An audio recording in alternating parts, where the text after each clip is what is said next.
Yes, yes. I am finally on live. Let's go. Let's go. Let's go. Okay. I've been running from live for a minute. Okay.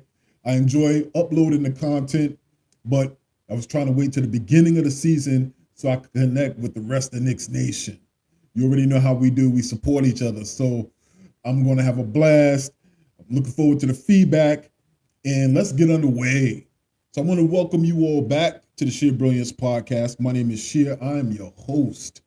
And you already know we are first to many and second to no one when it comes to the news, team moves, and interesting views regarding our New York Knicks. All right? Got a lot to talk about. I've been seeing that everybody's been posting on the Knicks Wizards game.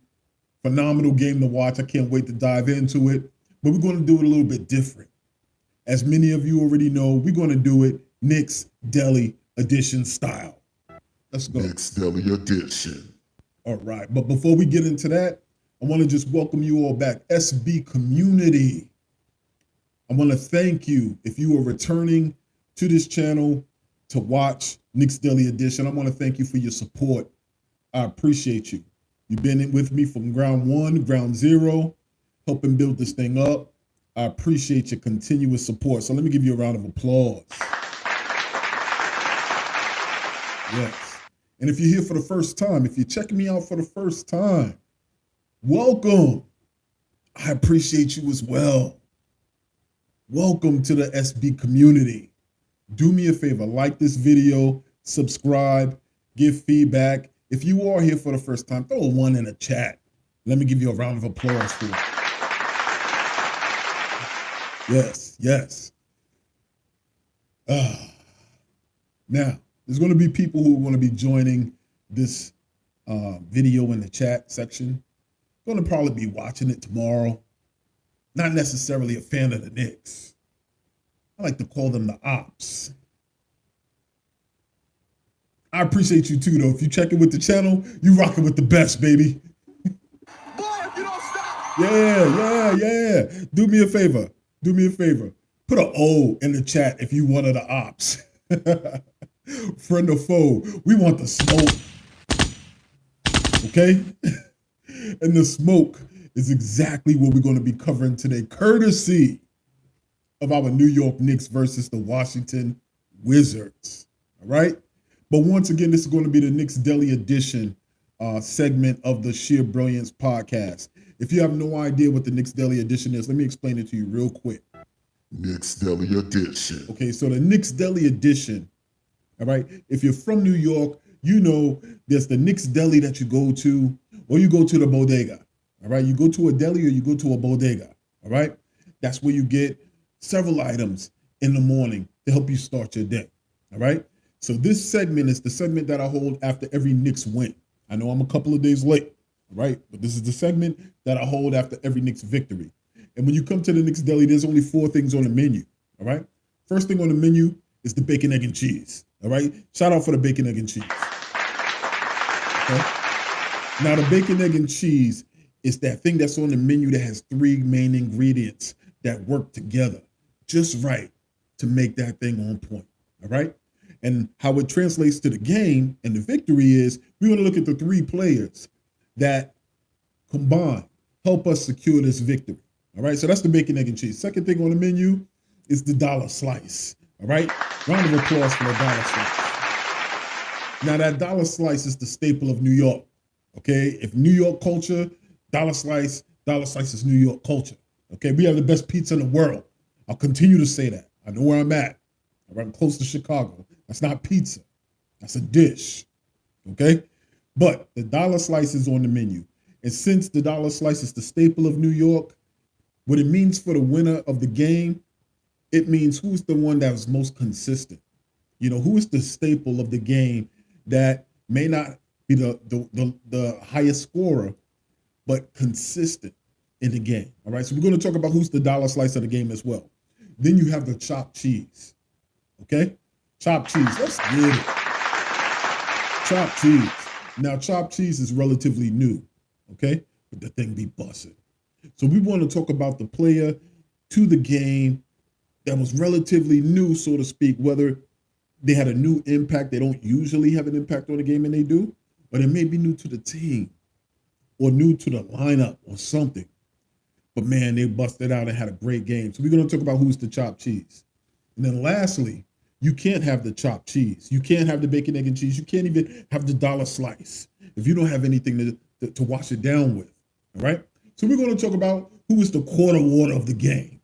Okay? Quarter water. Now, the quarter water, obviously, is a player that may have had a noticeable impact each quarter of the game, or for one quarter they just broke out and help us, do what we needed to do to get over that hump and get that victory. All right. So the 4 items on the menu: bacon, egg, and cheese, the dollar slice, the chopped cheese, and the quarter water. All right. So that'll be the menu of Knicks Deli. We're going to discuss the players who are going to receive those awards. And then at the very end, we have a segment called Nah, Son, Nah. You wildin'. Nah, son, nah. You wildin'. Okay? So that particular distinction can go to anybody. It can go to a player. It can go to the coach. It can go to a broadcaster. Anything that made you say, what? Nah, son, nah. You wildin'. So we're going to identify who is the Nah, son, nah. You wildin' awardee of the game as well. Okay? Then we're going to tie that all up. And then I'm going to give you some insight into how I see this upcoming season going down. All right. We have a great game on Wednesday coming up against the Memphis Grizzlies. They're already subbing us on Twitter. Okay.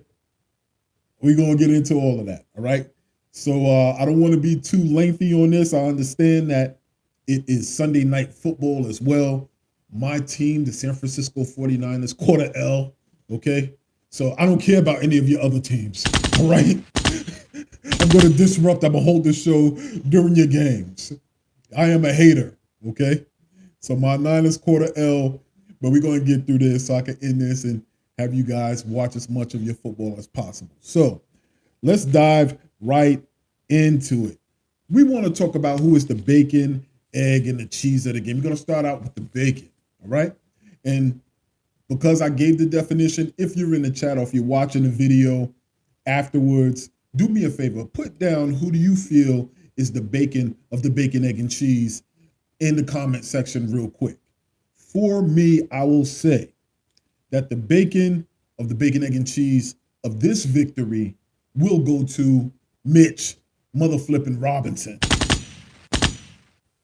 Let's go. Mitch Robinson gets the bacon of the bacon, egg, and cheese of the game. If you know me, you know my favorite player on this squad is Jalen Brunson. Even before he played the game, I was already like, I like his style. I'm going to explain why he's my favorite player a little bit later. But Mitch Rob is the second. Mitchell Robinson showed up this game. Okay? Couldn't ask for anything more from the man. What we're looking at in terms of his stat line, this man had 20 points, 2 blocks, 2 steals, 12 rebounds. Can't ask for anything more. All right? I knew it was a matter of time. Just thinking about the preseason and how enjoyable it was to watch this team gel, get on the floor. We've been covering our squad all off season, the moves, wondering what moves will be made, but being anxious to see this new group on the floor together without some of the veterans that we had last year. It was just exciting to see what the game plan would be. And I think I called pretty early on that NBA preseason for Tom Thibodeau this year would be similar to NFL preseason games, where you see that the coaches of the NFL games in the preseason, they don't always fully give you everything that's in the playbook. They may have a different thing they want to see each game. So they'll unveil different aspects to their playbook, all right? Just because they want to see whether it's a unit that works together or how does it look if they run the ball through a particular player. So I knew one of these games in the preseason, they were going to try to feature Mitch, or they were going to look to get Mitch involved. And this season, man, this off season, just following him, received his new contract, and listen, man, he's ready to take another step. All right. So Mitchell Robinson, this game, it was great to see that very early on he was so active. All right. Couple of things that make him the bacon, egg, and cheese. Once again, I think was his activity level. In the game, around the basket, on the defensive end, obviously, offensive rebounding is one of those things that he is a monster at. I heard a couple of people mention this as well. The coach is already pouring effusive praise in Mitchell Robinson's direction. I heard him in the post-game interview, and he talked about, this kid being, not kid, this young man, being the best offensive rebounder in the league. Talking about how he is going to be a force defensively. Shout out who we got in the chat. Crazy Dog, I see you, son. I see you. Listen, how his contributions this year is going to be vital to the success of the New York Knicks. So I'm loving that Tom Thibodeau was mentioning him, because I don't know if many of you remember back to when Tibbs first came. Tibbs wasn't a fan. I don't think Tibbs wasn't a fan of anybody. Shout out to Tibbs. This is a Tibbs channel, okay? But what I mean by that is when Tibbs came in like, listen, I was afraid mostly that Tibbs would come in and want to trade everybody. And word on the street wasn't far off with that thought. We know Tibbs is a win now coach, but we also know that we had young pieces that we drafted in and we knew had the potential. It was just a matter of Tibbs seeing that potential. But I remember one of the first things he said about Mitchell Robinson was he doesn't think he's serious enough to play the style of play that Tibbs wants to play. Tibbs said that to him. And Mitch got in his feelings about it. So I don't know if anybody remembers that. But shout out to you, Wisdom, as well, man. Good to see you. Los Angeles, LA, stand up. Stand up. Mitch got in his feelings about it when he heard Coach Tibbs say that. And, he took to Twitter. I followed it. I was just like, nah, man, come on, man. We can't afford to lose this young piece that a lot of teams in the league would love to have. But ultimately, I think that was another learning opportunity, learning piece for Mitch. But he's at the point now where he's put in so much of the work to try to improve. He's shown his effort and his value to this team that Tibbs now knows that he's a vital piece to what it is he'll be able to do in the future if we're able to do anything. So that contract, securing that contract, like Mitch Rob said, once again, that was a commitment that the team made to him. Now he's all in, all right? And it's great to see a couple of flashes last year where he had 20-point games. This year, I think it's going to be big. And a great sign is this game where he was able to secure 20 points, 2 blocks, 2 steals, 12 rebounds. I don't even want to talk about the crossover he attempted. Let's go. Let's go.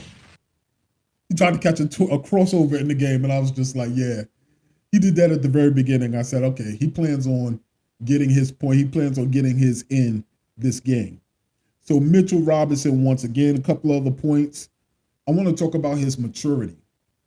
So I made a video over the summertime about the narrative on Mitch across the league. I talked about his play being unquestioned. When he goes against teams, they know that he is a presence simply because of his play. But I think a lot of times people may take his kindness for weakness because he is so fun-loving. He is so, like jovial, so to speak, when he gets in the game. And something that I noticed this year, I think a lot of that was just because he was young, This year's different, though. I think he's going to have much more of a serious edge about him. He's going to be a little bit more serious, more mature. And one example of that was the reporters tried to set him up. Did y'all see that? He had the post game. He had a great game. They interviewed him. And then they asked him, I don't know if that was this game or the Indiana game. I believe it was this game. But one of the reporters asked him about Alec Burke. He said, how does it feel having a real point guard? You know, we know in the past you've had Alec Burke. And his response was, that's rude. All right. But what I love about it was, first and foremost, he thinks now before he speaks or answers the question. Okay. And he thought about that response. He knew that it was a shady question. And I love the fact that he refuses to disrespect his OGs. Okay. It also happened when something else that I noticed that is a marker to his maturity during the game, when he was balling out or he was catching a dunk and getting fouled, he didn't celebrate. I don't know if y'all noticed that. I noticed like little stuff like that, and I could be making it all up in my head. But what I noticed was he didn't celebrate. And what was key about him not celebrating is because Taj Gibson was guarding him. So typically he'll throw up the double gun show, you know what I mean? And he'll flex a little bit and walk it out. He didn't do none of that because Taj was guarding him. And to me, that was a sign of respect for his mentor, you know? And it goes to show that part of that group that was here last year helped establish the culture. They really value everything that was taught to them by those vets. That was their vets, all right? So second part, in addition to his activity, his defensive presence, his presence on the offensive boards, is Mitchell Robinson's maturity. I'm excited to see what he does this year, knowing that he can play with anybody, all right? And he's going to be a fixture in the middle for us for years to come. So for the most part, I believe that is it. I've always said that Tyson Chandler is the mark for Mitchell Robinson. If we could get anything resembling Tyson Chandler's impact from Mitch on this team for years to come, I think we got one. And he was our pick. And he was like the 52nd pick. They're going to stop with this narrative that New York doesn't develop its players. All right? So for the bacon of the bacon, egg, and cheese, we are looking at Mitch Robinson. Oh, yeah, that's New York. Okay? So who's next? We want to talk about who is the egg on the bacon, egg, and cheese sandwich. Okay? So the egg here at Knicks Deli. Knicks Deli edition. The egg on the bacon, egg, and cheese sandwich, for me, is Jalen Brunson. Let's go. I'm not going to use that no more. I don't want to overdo it. Jalen Brunson, baby. Jalen Brunson is the second ingredient that makes this whole thing good to help us secure this win. Team high, 27 points, 5 assists, 4 rebounds. All right? Jalen Brunson has only been here for the preseason, and already he's made a significant impact on this team. Okay? Now, I remember some of y'all in Knicks Nation didn't want him here. I'm not going to do that. I already did it, but I'm not going to do that. All right? And it still remains to be seen. It is preseason. I know y'all going to kill me. It is only preseason. But a good marker for Knick fans is going to be the moment he hits a shaky stretch, the moment he falls into a mini slump. How are we going to react? All right? How are we going to react if he hits a slump? But that's if and when, okay? What we're going to talk about is this game. This man has proven that he is exactly what we needed at the point guard position. If you ask me, and this is my live, so you're asking me, to me, he is what we were hoping to receive when we were thinking about getting Chris Paul for this team. What we were hoping for with a Chris Paul, even though we knew he's 473 years old, what we were hoping for was somebody who would come in and stabilize the unit, all right? We were hoping for someone who would come in and be a threat, at least offensively, at the point guard position. We knew Chris Paul is a shell of himself in terms of defense, but we were willing to accept that because of the leadership that he brought and the fact that he had a winning impact on the teams he went to. We were willing to risk that to bring him here. We stumbled upon a younger version with that level of impact, that same type of impact on the team. That is what I believe. There's a couple of reasons, but I'll stick to in terms of his impact on this game. With that stat line, 27 points, 5 assists, 4 rebounds. Man, I'll tell you this much.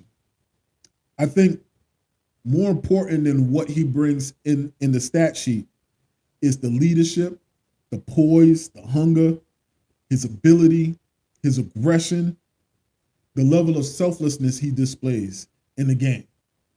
Okay? It's so crazy that we finally have a point guard. All right? It's crazy that we finally have a point guard in New York. Something else I think that comes to mind is that I think he brings a nice balance of seriousness and lightheartedness to the team. Now, there's a couple of things I'm telling you. There's a couple of things. I don't know if you noticed, all right? This past weekend, or it could have been shortly before the last game.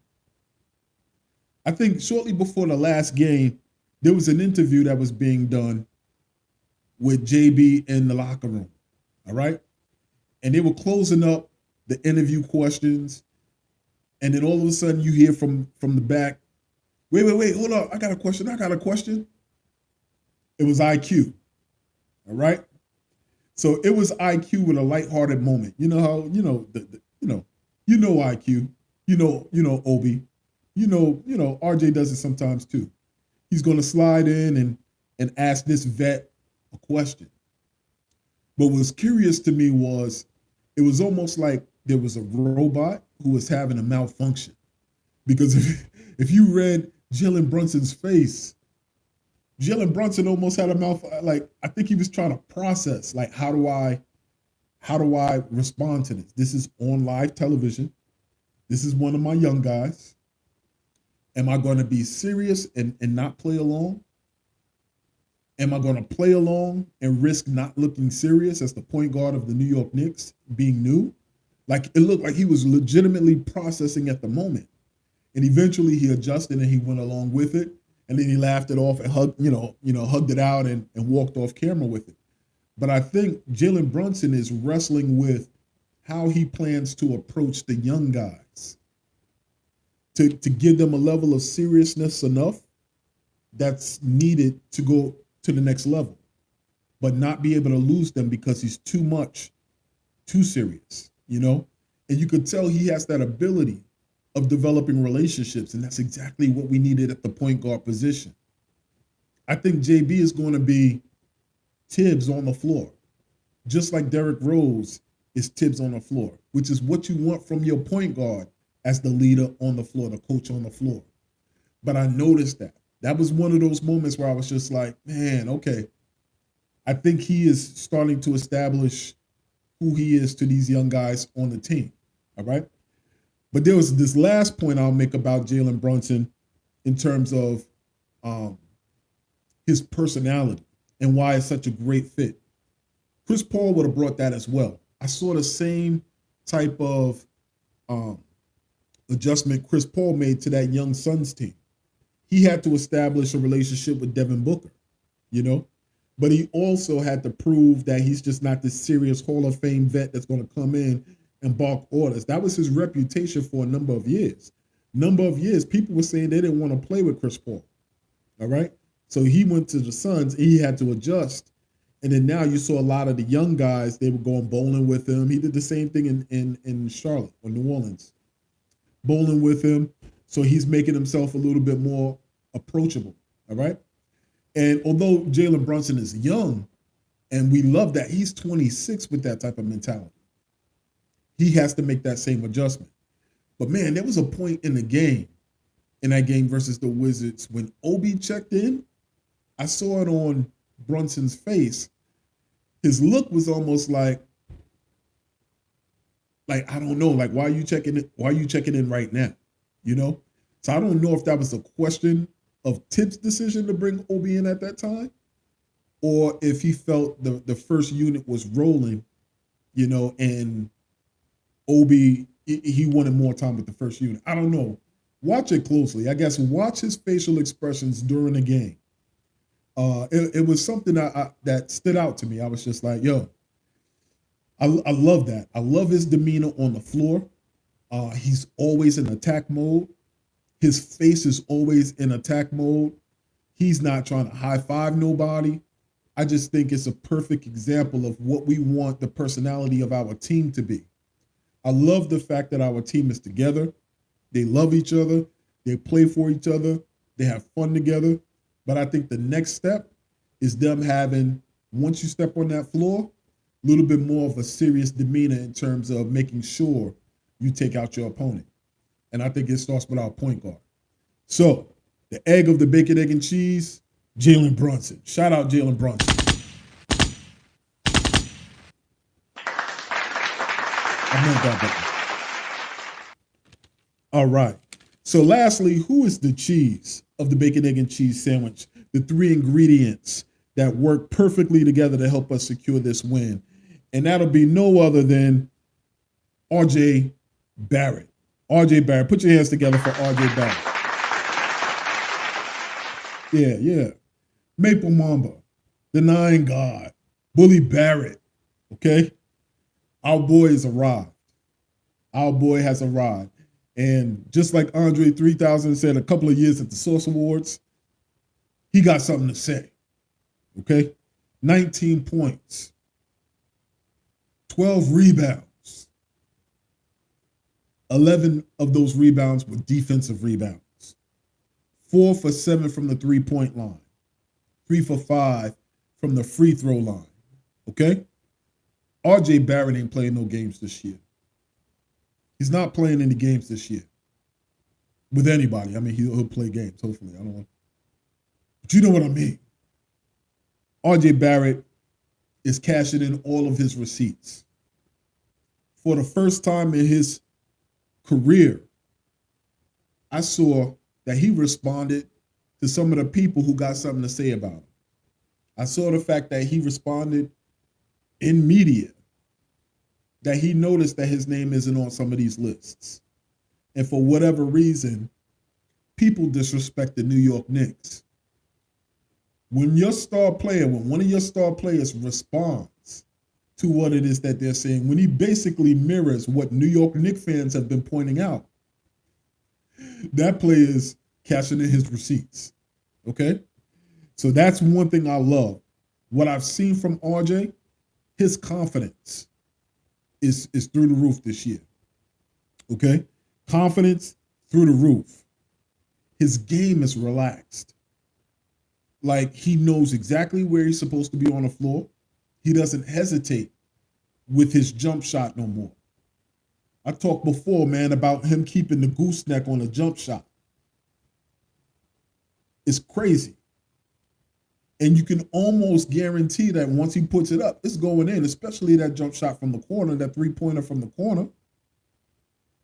But a difference maker, and I know this is about RJ and his contribution to the game, but the difference maker is that he has a point guard on the floor. Some of the challenges that RJ was facing, he wasn't really responsible for. Being able to trust that he's going to get the ball in the spot when he's open was a challenge he had to deal with before. Trying to gain the trust of the person who had the ball in his hands the majority of the time was a challenge that RJ had to deal with before. Doing his best to ensure to his teammates that he's for them and not against them. That was a challenge that RJ had to deal with, in addition to being one of the young, prospects on the largest stage in the NBA. And what he has now is a point guard who is the mediator of all that. A point guard who is not afraid to say You're not getting the ball right now. He's getting the ball now. All right? And a coach who you can clearly see this offseason has made it clear that he is the primary option. That's the difference. It may have been a question as to who was the primary option. I think what also helps is that RJ has a max contract now. And JB also has a max contract now. And Mitch also got a little bit of his money. So these players are certain to be here. And because of their level of contract, I think Julius understands now, you don't have to be the guy, buddy. You don't have to be the guy. So I think with that being said, man, we're going to see a different RJ. We're going to see an RJ who has resources now that all of his contemporaries have. We talk about Hero. We talk about Hero having capable players around him. He don't have that responsibility. He's coming off of the bench, whatever they're doing over there in Miami, but he has competent players on his squad. So he didn't have that pressure RJ had. Okay, in Memphis, I don't want to talk about other teams, but it's just different for RJ. So I think we can expect a lot more from RJ this year as well. But what I love is that he's on a mission, all right? And I can't wait to see what is it that he does this year, given that he has that responsibility as the primary scoring option and that he has a point guard, all right? So just to wrap up the bacon, egg, and cheese here at Knicks Deli. Knicks Deli edition. Bacon, egg, and cheese are Mitchell Robinson, Jalen Brunson, RJ Barrett, all three who worked together to make that thing phenomenal. Round of applause for those three. All right, now for the dollar slice, okay? Who is the dollar slice of the game? Dollar slice is a staple of New York. Best pizza in the world, okay? But here in terms of Knicks Deli, the dollar slice means who is consistent? Who is that consistent contributor in this game that helped us achieve this victory? All right. And the dollar slice will go to Julius Randle. Shout out. Julius Randle. Now, Julius's numbers won't blow you away this game. All right. You look at Julius's stat line, it wasn't flashy. He had 10 points. Julius had 4 assists. And he also had 6 rebounds. Okay? But I think what made him the dollar slice for this game is that this is the 4th game where you see noticeably that Julius has accepted his role as being part of our offense, not the offense. Shout out to Julius Randle. Was he spinning and sinning? Yes. Once or twice he did. Did I turn off the television at that time? Yes, I did. Yes, I did. Okay? But more and more, we saw Julius Randle moving without the basketball. Yeah, I said it. Julius Randle was moving without the basketball. Okay? Julius Randle was not turning the ball over. All right? So more so than what's in his stat line is his contribution and his impact on the game. He gets the dollar slice. If Julius Randle does that consistently and then does what every one of the players who start or on the team will need to do, if it's a read and react offense, you're going to have your opportunity to get 20 plus points during a game. But as Coach Tibbs always says, let the game tell you what to do. If he completely buys into that philosophy, he can be exactly what we need on this team. Something that I notice all the time, like I said, we got the ops in here. I love you. And people will get at me all the time. Listen, Shir, it's always glass half full with you. I don't care, it is. Okay? I want the smoke. All right? But the reason why I'm always glass half filled, and you'll hear me with an optimistic type of spin, is because I was a Knicks fan in the 90s. All right. And I don't say that as a badge of honor. I know some people are just like, well, this ain't the 90s or they didn't win a championship, whatever. Okay. But what I mean by that is in a lot of these players, I see some of those former players or some characteristics that they share. I also was there long enough where I saw how that team was put together. How some people who were there at the very beginning were either traded out for somebody else to come in. And with Julius, what I could see him being is that Larry Johnson type of player, all right? Where occasionally he may need to go for 30. He may need to go for 30 plus, okay? But everybody knew that the ball went through Patrick, all right? And little by little, that began to shift when Patrick got injured. Then they started to rely on Larry Johnson a little bit more. And then that second unit at that time, they brought in Latrell Sprewell. Okay? So what I mean by that is if Julius sticks to this role and he understands that if we pass the ball around, everyone becomes a threat.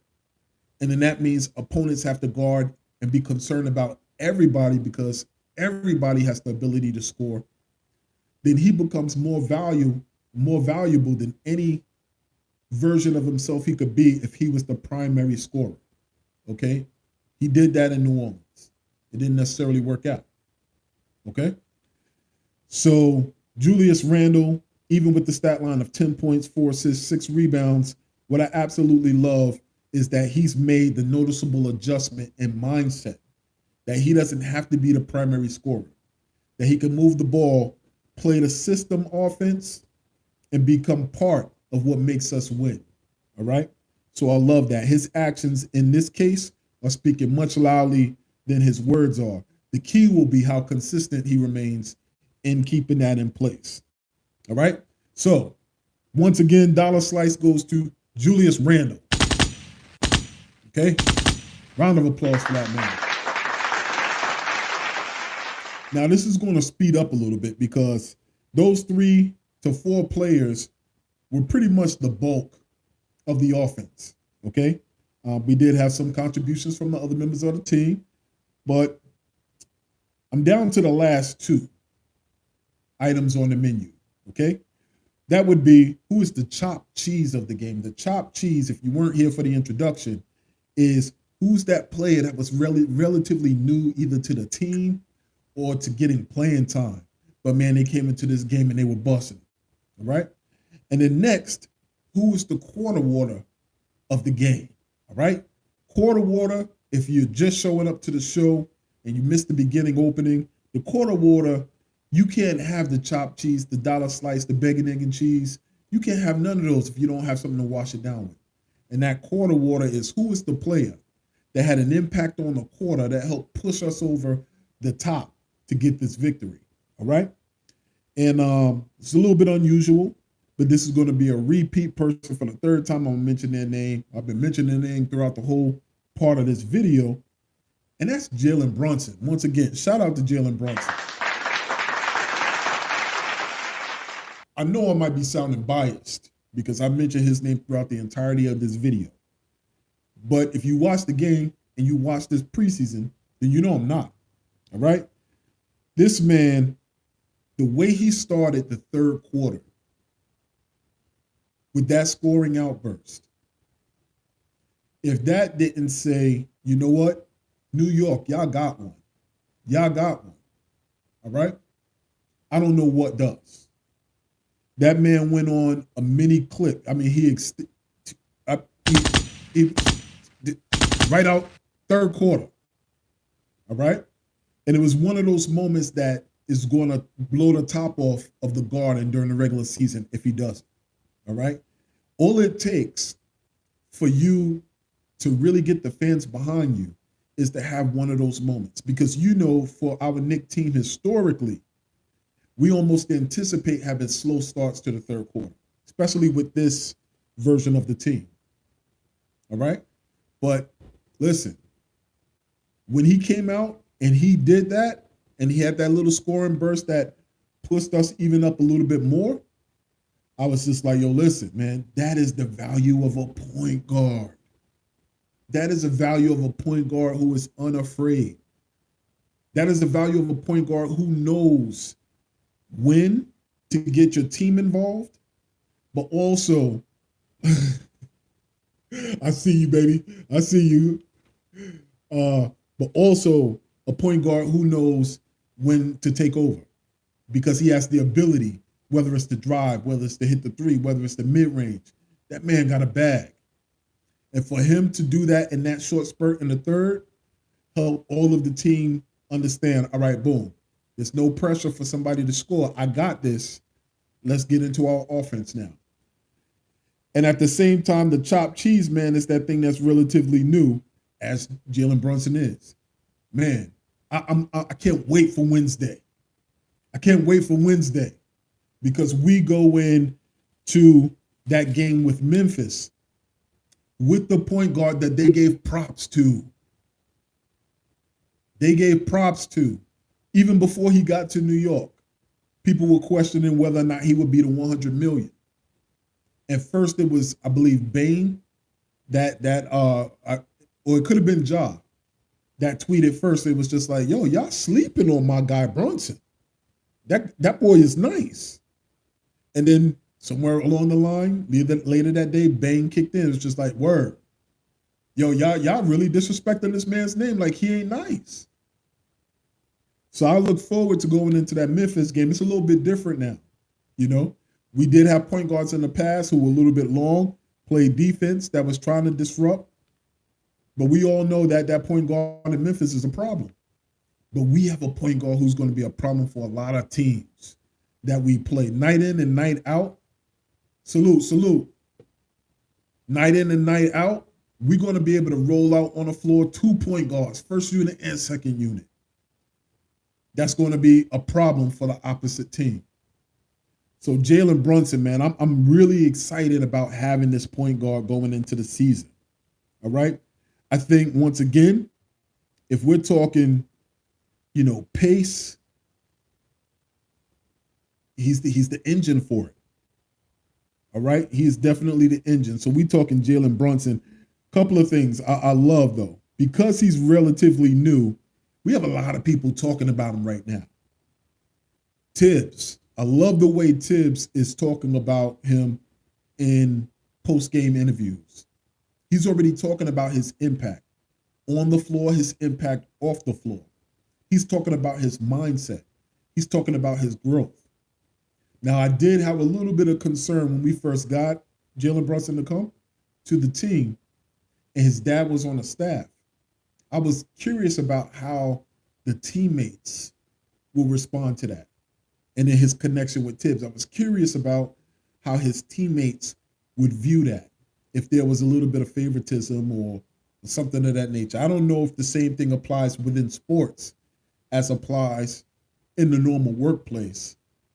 But I was wondering, I'm like, yo, stuff kind of hits the fan. Will they Doc Rivers this whole situation? All right?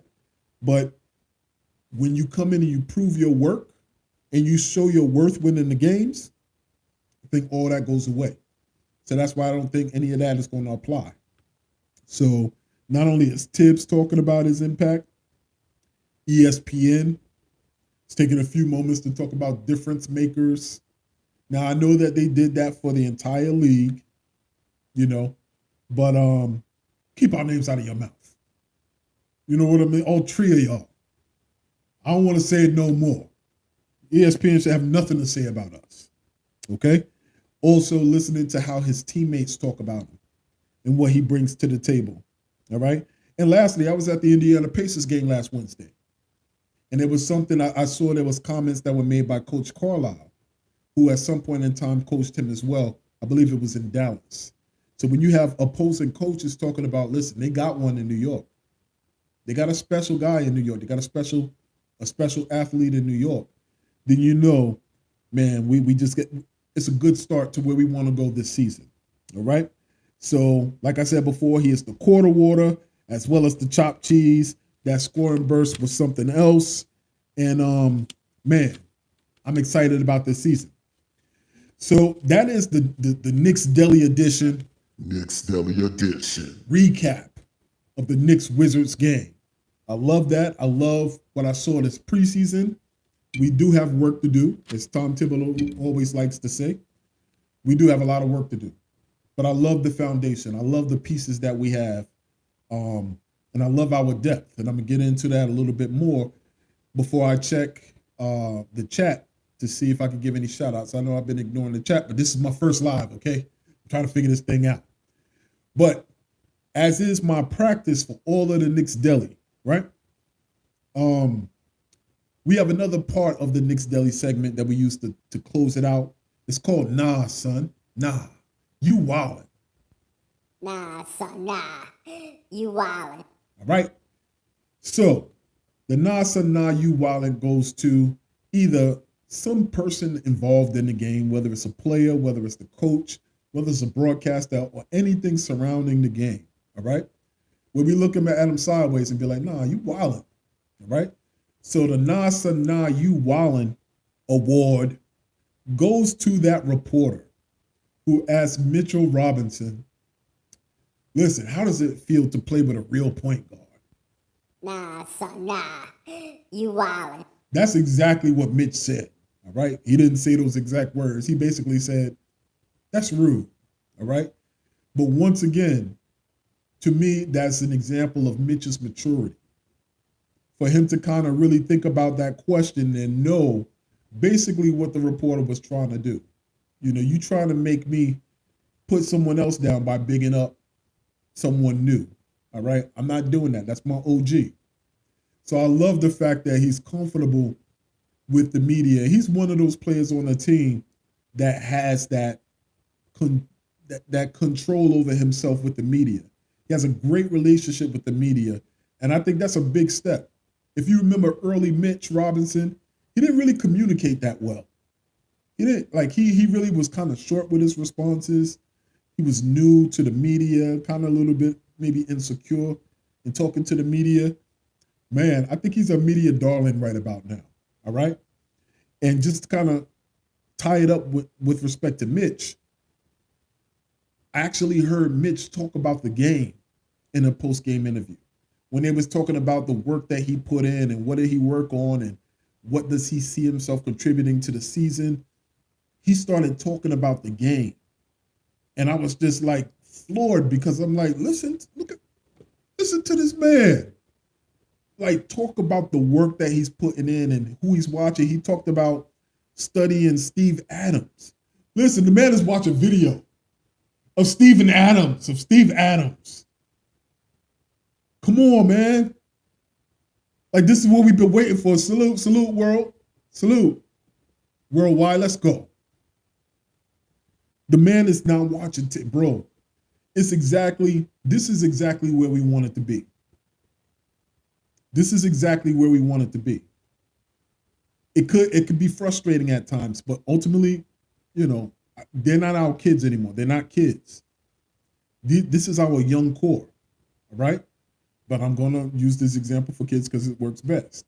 When you're raising kids, right, you're very proud of them when they do the right thing or they do the thing that you are bringing them up to do.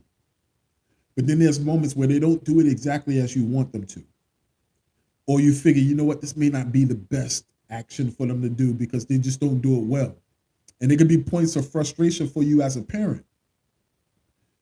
But ultimately, when they get old enough where they remember the lessons and they don't have to try to do the things you taught them to do, they just do the things that you taught them to do. It's second nature. And you sit back and you're like, yo, I didn't have to ask you to take the garbage out. How beautiful is that moment? But that's also, I'm going to trigger a lot of people in the chat. I know I'm going to salute. I know I'm going to trigger a lot of people in the chat, right? That's also the value of having Tibbs carry out his contract. Y'all got to remember, we had these players were young players. You have a player such as Mitch Robinson, you know, who, like, really young when he came on. Second round draft pick.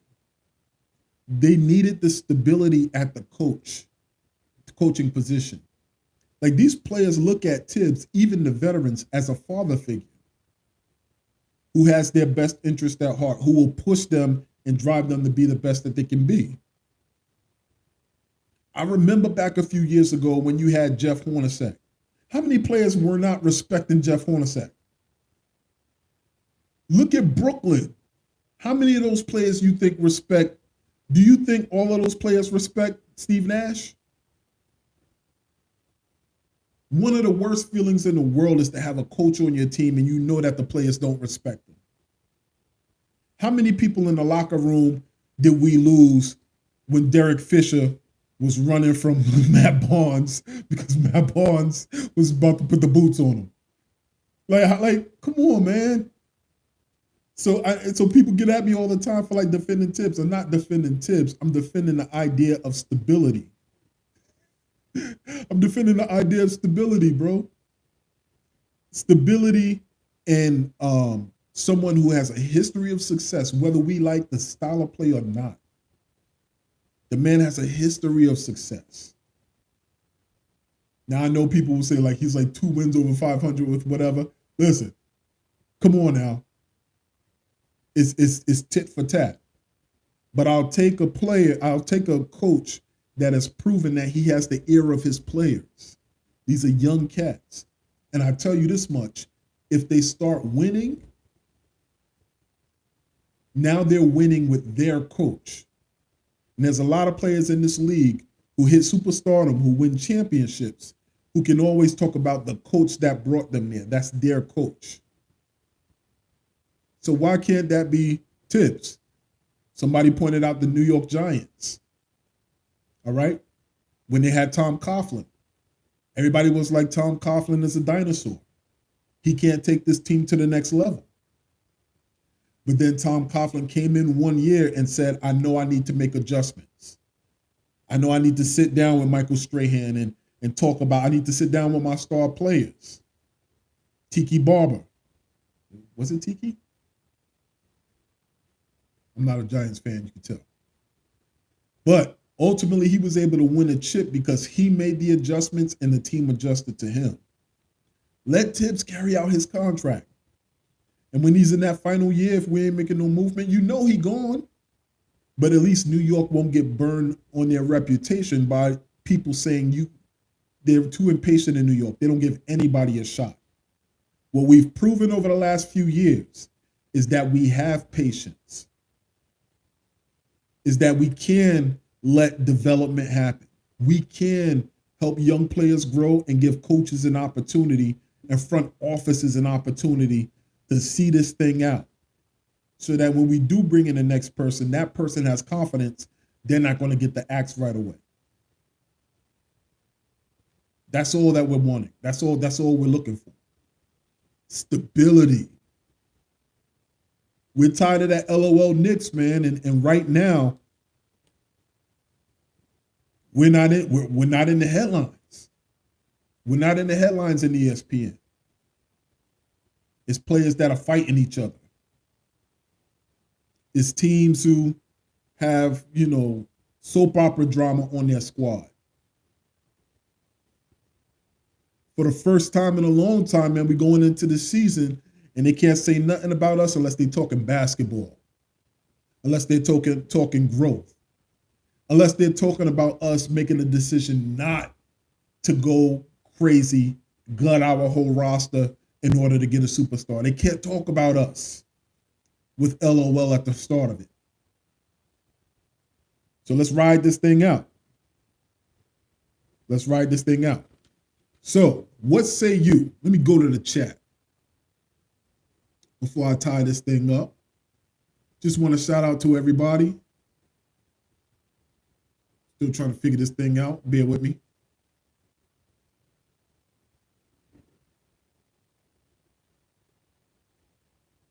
Let's see here. All right, y'all just gonna have to leave y'all comments in the comment section. I'm gonna get this thing together. But listen, do me a favor. Put your ones in the chat if you're visiting for the first time, my channel. Before you go, subscribe to the channel. Keith Turner, I see you, sir. As he should. He says that it's clear that Leon Rose is going to trade for a superstar. That's how you do it. This is how competent leaders of organizations do it. If you have the young players, you keep them, you develop them, you play them. That's why I think, contrary to people's popular belief, he's putting pressure on Tibbs. First step was getting rid of those vets that Tibbs likes to go to, or at least some of them. Second is having that conversation where you sit down and say, we want to see what we have in Cam. I know he's thinking it up. I know he's thinking it up. Like what? Like who do you see? Let him play. Let him play so the rest of the NBA can see what's there. All right? I think that's a great question. Who is coming down the pipe that we can position for, making a trade for? All right? Me personally, I think when it comes to a free agent that might be available, I have my eyes on Giannis. I think it's going to come a time where Giannis looks at it and says, you know what? I did everything I came here to do in Milwaukee. Before I leave on one of my last contracts, why not go to a stage? There's a Greek population, although he kind of contradicted my whole theory or my conspiracy theory about that when he said that when he retires, he don't want nobody to know him. That ain't going to happen if he comes to New York. Everybody will know him, especially if he wins. But also, I'm a believer that if Melo becomes available, that might be a problem, depending on how he develops. If LaMelo Ball becomes available, I think his father, for the longest time, has been trying to get him to New York. And I think he could see himself, be in New York. But I definitely want to see more progress from him as well. It's going to be a challenging year for him without the Miles kid. All right. So what else are we talking? I actually made it through a full hour. Anybody have any questions? Anybody want to bring some points? I can see the chat as it comes up. Let's go.